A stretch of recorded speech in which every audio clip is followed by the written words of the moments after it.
The strength and resilience of the human spirit and about a remarkable woman named Elaine Riddick. Dr. Nancy Snyderman takes us tonight to North Carolina to investigate a state of shame. The serene charm of Windfall, North Carolina, a sleepy town where the Perquimans River empties into the Albemarle Sound. But buried in the stillness of this place, it seems time has forgotten a secret shame. It was sort of a hush-hush type of thing, and the records and files were all hidden away down in the basement, locked under a key. Until this past summer, when the ugly truth about what happened here and in towns all across North Carolina could be hidden no more. If there's anyone in this room that's too embarrassed to tell your story, don't be. Tell it. It needs to be told, and you need to tell it all. There were a lot of stories that shocked those in the room that day. Stories of shame, confusion, grief. But one story, one single story seemed to rise above the rest. I didn't want nobody looking at me because everybody knew what happened to me. That's how I felt inside. My heart bleeds every single day. I'm crushed. They cut me open like I was a hog. Elaine Riddick's story began in Windfall, among the cotton fields that rose up to meet the tiny two-bedroom house she shared with her grandmother, affectionately known as Miss Peaches. When you come back here, is it nostalgic? Is it bittersweet? Does it bring up moments of anger? All of the above. Sometimes I can come here and I am in, I can look around me and I can find beauty in the ugliness, the ugly things that happened to me. It was 1967. Elaine's mother was in prison. Her father had abandoned her, and 5 of her siblings were in an orphanage. Every adult she knew had betrayed her, with the exception of one, her grandmother. She just paid special attention to me. And she loved me. And she just gave me something that I needed. Sorry. But life was about to get worse for the poor, hungry little girl Miss Peaches tried to protect. As I was walking home, I took the long road, and the next thing I know, I was drugged and I was attacked. And you were raped? And I was raped. And my life was threatened. That if I ever told anyone, that he was going to kill me. And you were 13? I was 13. That brutal rape resulted in a pregnancy. Nearly 9 months to the day of the assault, she went into labor. Got to the hospital, and they put me in a room, and that's all I remember. That's all I remember. When I woke up with bandages on my stomach. Meaning what? At that time, I didn't know what it meant. What she didn't know was that the baby boy she gave birth to that day would be her last. No one told me. I never even knew. She had been sterilized, targeted by a state board that ordered that this kind of surgery be performed on thousands of North Carolinians from 1929 all the way to 1974. 7,600 men, women, and children, determined by social workers to be feeble-minded or promiscuous, were sterilized, usually without their consent, and it was perfectly legal. Little boys, they would castrate them. Little girls, they would go inside them and take out their organs. State Representative Larry Womble. Why would they want to do that to a young girl? Why did they? Well, they had several reasons they thought were valid at that time. Their reasons were based on a scientific theory called eugenics, which became popular in the 1920s. Eugenicists believed that poverty, promiscuity, and alcoholism were inherited traits. It was a simple theory with a radical solution. Sterilize those the state would have to take care of and improve society's gene pool. Some of America's wealthiest citizens of the time were eugenicists. Dr. Clarence Gamble of the Procter & Gamble fortune and James Haynes of the Hosiery Company founded the Human Betterment League, which produced brochures like these, stoking fears of, quote, morons mixing with the general population. Representative, when you look back, was this a well-intentioned idea with the best science at the time that then just went awry? I don't know if that was the best intention to weed out negative things in our society. You're playing God over a whole group of people's lives. And I don't think we're supposed to play God like that. 31 states had legal eugenics programs, and by the late 1960s, tens of thousands of Americans had been sterilized. It began as a way to control welfare spending on poor white women and men. But over time, North Carolina shifted focus, targeting more women and more blacks than whites. It was a monetary, economic thing. Get them off of welfare so the state would not have to pay for their children. That's fine, but you don't do that by doing this kind of thing. Some people have even expressed to me that it borders on genocide.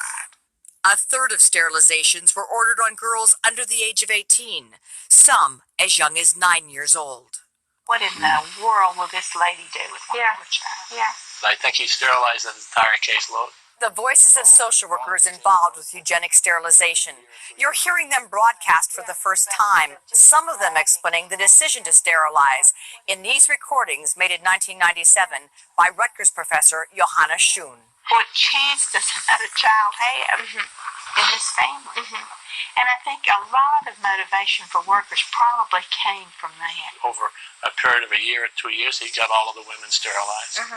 I think that was perhaps a little excessive. In 1968, Americans were rebelling, protesting the Vietnam War, marching for civil rights.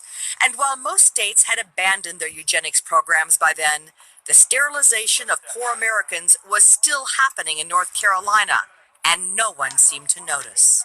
So it was for Elaine Riddick that a signature on a dotted line sealed her fate. During the cesarean birth of her only son, her fallopian tubes were cut and tied off. There is a document in your file that says regarding the sterilization, grandmother consents and the procedure has been explained to Elaine. Well, how can you take a 13-year-old kid and tell them this is what you're going to do to them? The terminology did not register. How can you explain to a 13-year-old kid that you're going to sterilize them? They took something so dearly from me, something that was God-given. Trauma like this would cripple most of us, but in a moment when we continue this story after the break, we see her climb back and what she did for her only son. Again, our story continues right after this.